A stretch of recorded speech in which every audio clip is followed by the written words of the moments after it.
नमस्कार मित्रांनो, आपले सरकार चॅनलमध्ये आपलं सहर्ष स्वागत आहे. तर आता बघूया आपण मुख्यमंत्री माझी लाडकी बहीण योजना या फॉर्म आपण डाउनलोड केलेला आहे. या फॉर्मची संपूर्ण माहिती, कोणकोणते चेंजेस यामध्ये झालेले आहे, याची सगळी इन्फॉर्मेशन मी तुम्हाला सांगणार आहे. तर ह्या व्हिडिओमध्ये शेवटपर्यंत हा व्हिडिओ बघायचा, स्किप कोणी करायचं नाही. ए टू झेड इन्फॉर्मेशन मी देणार आहे. तुमच्या सगळ्या प्रश्नाचे उत्तर या व्हिडिओच्या माध्यमातून मी देणार आहे.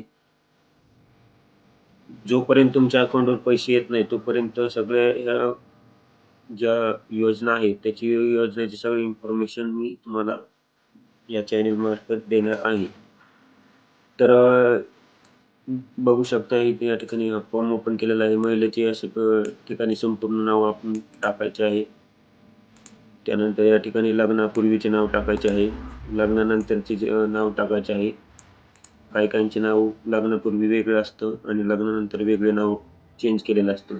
त्यामुळे दोन्ही इथे नाव तुमचं मेन्शन करायचं आहे. त्यानंतर जन्मतारीख टाकायची आहे तुमची संपूर्ण. जर एखाद्याला माहीत नसेल, तर ग्रामपंचायतीमध्ये जाऊन तुम्ही चेक करू शकता. तिथे जन्माचा दाखला भेटतो किंवा आधार कार्डवर मोस्टली आता जन्मतारीख असतात.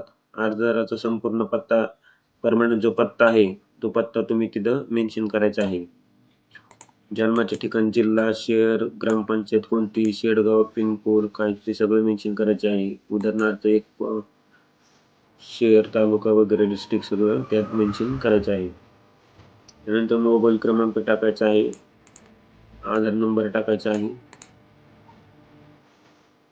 शासनाच्या इतर कोणत्या पण योजनांचा लाभ घेत असेल तर तिथं मेन्शन करायचं आहे. घेत असेल तर हो म्हणायचे, नसेल घेत तर नाही. विवाह स्थिती, अपंग आहे का काय, हे सगळे मेन्शन करायचं आहे याच्यामध्ये. घटस्फोटित अर्जाची बँकेचं संपूर्ण इन्फॉर्मेशन द्यायची आहे.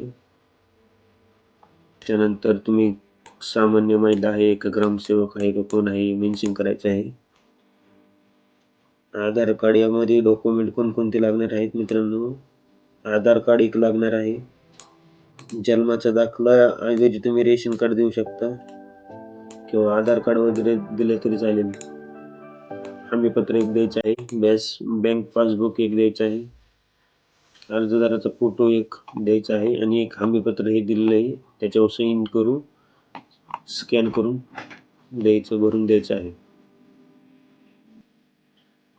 तर या ठिकाणी बघू शकता तुम्ही, या पद्धतीने असं आपल्याला फॉर्म भरायचा आहे.